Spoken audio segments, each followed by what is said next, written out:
Hi there. I'd like to welcome you. I've got a conversation here with Cutty Felton from the Accidental Counsellor, and Cutty has done some amazing work with our front-facing teams, particularly as it relates to our vulnerable customers. And Cutty, our teams, I know, have taken so much on board when you've come out and facilitated these sessions. One of the things I'd like to ask you is, what type of role do you think our teams at AMP play when speaking with vulnerable customers, particularly around those experiencing mental health distress? Well, I guess, Lauren, that it's really, really important for us always to respond to every customer experiencing any type of distress in a way that's deeply compassionate, that is empowering as well. When it comes to mental distress in particular, we need to work within certain boundaries because we aren't therapists, we're not counsellors. We can't take on that role that perhaps a long-term trusted friend or family member might take for that person in that moment. And I think for me, one of the most important things we can do is really understand that every person will experience their own mental illness, their own mental distress in their very own unique way. And so it's incredibly important that we never ever make assumptions based on our own knowledge or our own life experience around that. So what I would say is this: one of the quickest ways really to lose trust, to lose connection with someone who is experiencing mental distress is to rely on our own knowledge, to say things to them like, you know, I really understand what you're going through. I've been there. That kind of thing has happened to me as well. Because when we do that, we're not actually displaying genuine empathy for that person. We don't actually know what it's like for them. Every person is unique.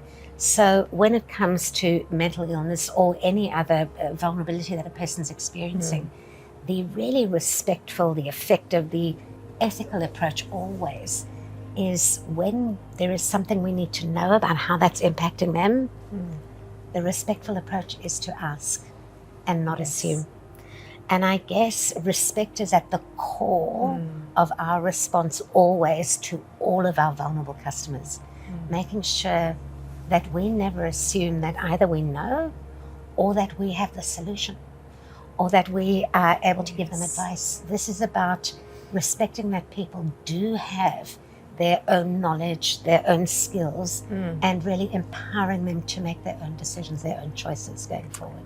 Such a pearl of wisdom. I think the natural human response when someone is in distress is wanting to fix it for someone else. Now, you've just touched on it, but can you please maybe tell us what approach should we be using? Because I know that's the natural go-to, but what's something that you train, our people in and others with how to approach these types of, difficult conversations? Well, I'd start by saying that natural human response is to try and help in some way. Whenever we feel that someone is struggling in any sense, that is the human response. But it's not only the human response, of course, for your people and those who are subject, let's say, to the superannuation or the banking code of practice, there is actually an obligation to help when we understand that a customer is in vulnerable circumstances. So there are many reasons why we want to help, but we need to start understanding what help actually means in those circumstances. And for me, the understanding really starts when we absorb that every time that I give a piece of advice to a customer in that moment, effectively what I'm doing is disempowering them. Right. When I impose my solutions on them, I'm actually overpowering them. So what I really need to do is the exact opposite. In other words, as I said a moment ago, empower them to make their own choices, their own decisions going forward. That really is the key. Right. Such a great piece of advice.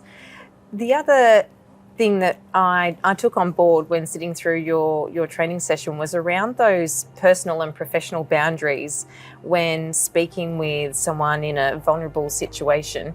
Are you able to touch on what those boundaries are and the importance of establishing them early? Absolutely. The first boundary that I would talk about is the boundary to our role when our customer is struggling.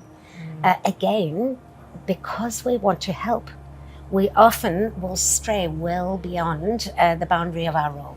We'll stray into that perhaps a therapist or counsellor type space, or the space held by that trusted friend or family member. Now, it's really important to understand, though, where our boundary lies. And for me, I love the CPR analogy, because when we're representing our organisation, we really are the person doing the CPR.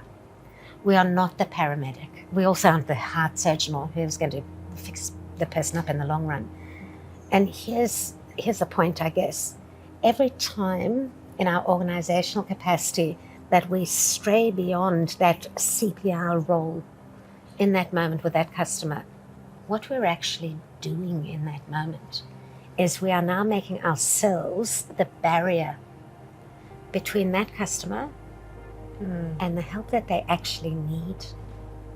So it is all generated by really good intentions. It's the will to help, but inadvertently we're actually blocking people or delaying them from getting to the most appropriate assistance. So that's the first boundary. The second boundary that I talk about is the boundary to the conversations that we have. Because again, we have really good intentions. We want to support, we want to assist. And that is really helpful to our customers to a point. Yes. But there does come a point when that conversation goes from being genuinely helpful to inadvertently perhaps resulting in additional harm, both to the customer and to us. And we need to be protecting ourselves as well, always in this role. And then the third and final boundary that I talk about is the boundary that exists because we must work within our own organizational policies and processes and procedures. We all need to understand that those policies and processes are in place not only to protect the client or the organization, but they're very much there in place to protect us as well. And there are a lot of reasons why that's important. The ones that I focus on in our training are, first of all, safety, but then also to prevent potentially completely unintended consequences which arise when you just ignore your process.